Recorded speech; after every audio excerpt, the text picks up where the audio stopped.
Assalamualaikum warahmatullahi wabarakatuh. Selamat pagi, selamat siang, selamat sore. Hari ini adalah pertemuan pertama kita untuk mata kuliah Operasi Teknik Kimia 3. Perkenalkan, nama saya Fitria Yulistiani. Saya akan mengampu mata kuliah ini untuk setengah semester pertama.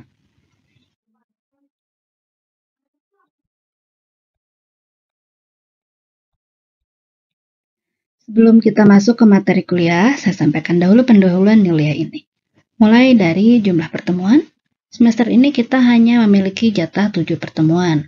Jadi, mudah-mudahan semua materi dapat kita pelajari bersama dalam 7 pertemuan ke depan.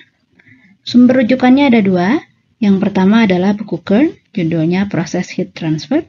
Dan kedua adalah buku Gian Koplis yang berjudul Transport, Process, and Unit Operation. Untuk buku ajarnya Anda bisa lihat langsung di menu e-learning kita.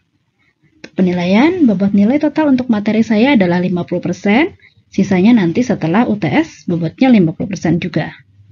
Penilaian dari saya terbagi menjadi 2, 15% diambil dari kuis, tugas, dan nilai lain-lain.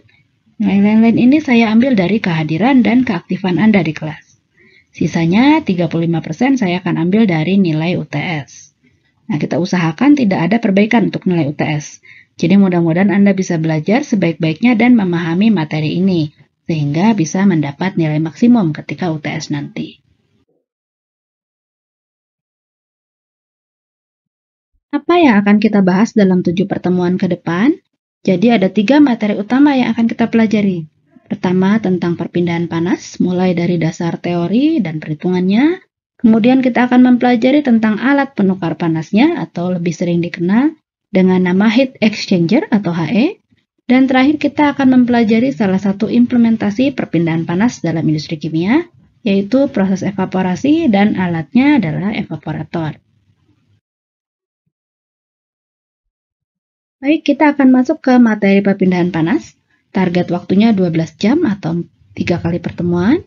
Jadi mudah-mudahan dalam 12 jam pertemuan tersebut Anda dapat memahami seluruh materi perpindahan panas ini.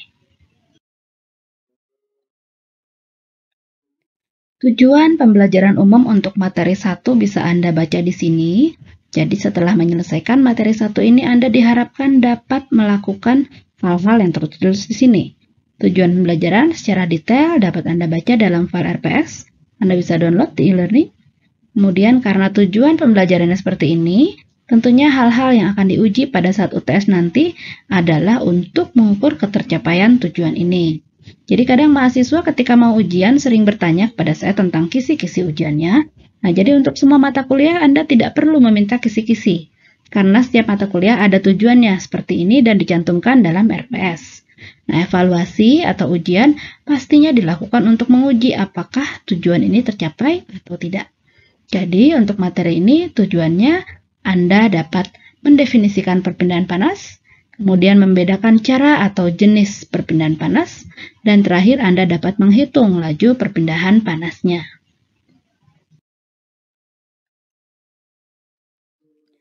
Oke, kita mulai masuk ke dasar perpindahan panas.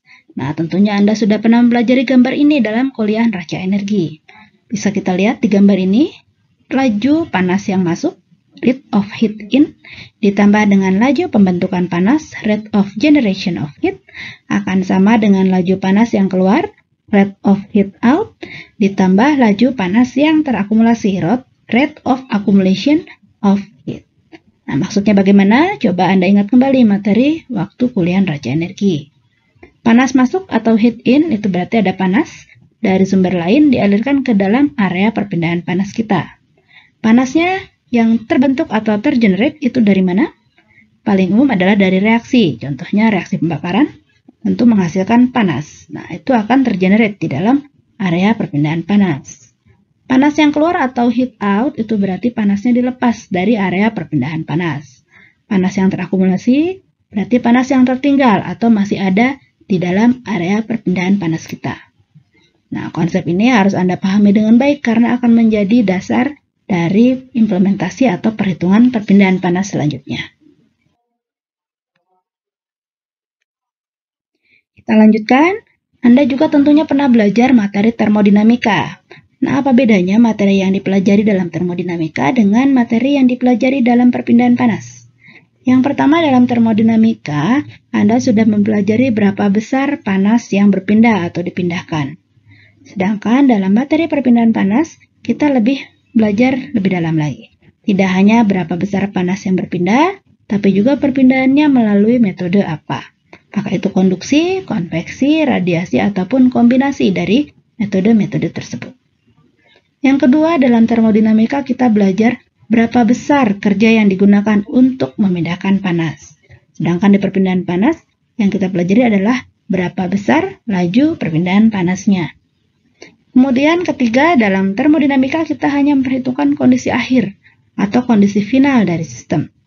Nah, dalam perpindahan panas kita pelajari juga tentang distribusi temperaturnya. Jadi kedua materi ini saling melengkapi atau bersifat komplementer. Anda sudah paham termodinamika, Anda akan mudah mengikuti materi perpindahan panas.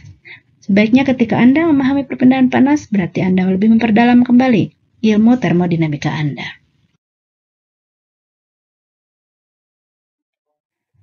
Selanjutnya, kita ulang sedikit tentang bagaimana cara atau metode perpindahan panas. Tentunya Anda juga sudah tahu tentang 3 metode ini, konduksi, konveksi, dan radiasi.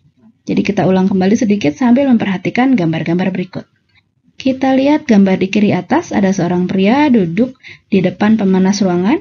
Pemanasnya juga dipakai untuk memanaskan air. Nah, bagaimana panas berpindah?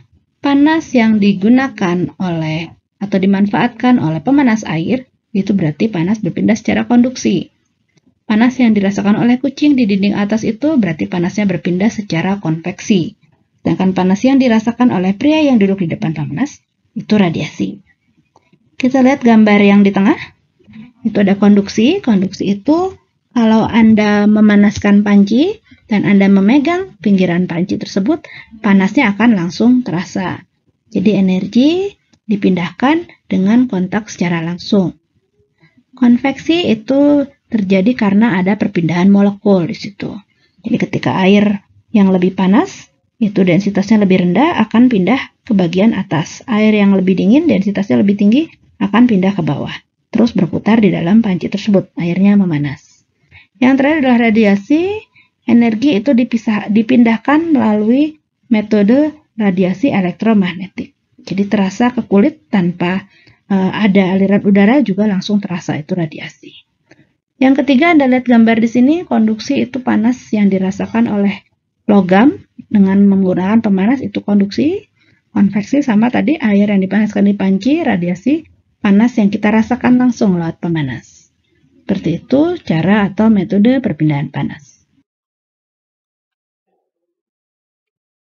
Ketiga metode yang kita pelajari tadi diaplikasikan dalam berbagai aplikasi perpindahan panas yang bisa Anda baca di slide ini.